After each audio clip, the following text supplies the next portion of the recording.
My name is Archbishop Thabo chairperson of the Anglican Environment Network. I just want to congratulate, first and foremost, the mass rally in the United Kingdom, and also greet the people meeting at St. Margaret's to reflect on climate change. But above all, greet all Anglicans, people of faith and no faith. Climate change is a reality. Let me share the story from my own context really briefly. In northern Namibia, the drought is so severe that the government has told people to sell their only wealth, their cattle.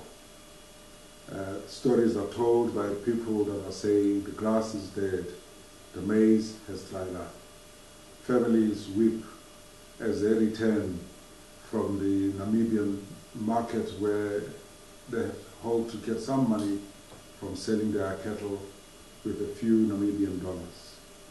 In the east of my province, in Mozambique, for example, they have suffered the most extraordinary floods, and now there are waterborne diseases affecting the most vulnerable, and the malaria is bound to increase.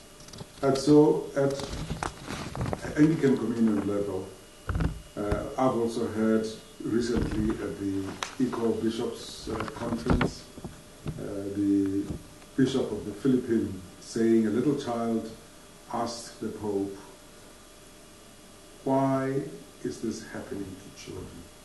And indeed, the question is not how is climate change happening, the question is why is it happening?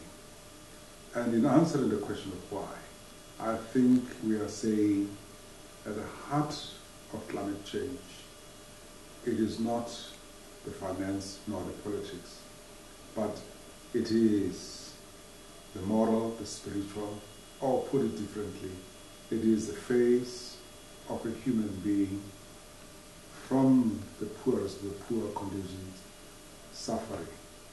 And so the moral question that we need to ask, and as I encourage you to continue dealing with climate change, and as we celebrate the Pope's involvement in his message, is, and I'm going to translate it in Sikosa, have compassion. But in Sikosa, compassion is wasikwa yimfesa. He was cut by compassion. So let us be cut by compassion as we listen to the voices of those that are affected by the reality of climate change. So on your way to Paris, encourage your leaders to be bold, encourage your leaders to have ways that cut climate increase way below 2, a protocol that is morally and legally binding, and a protocol that is fair and just.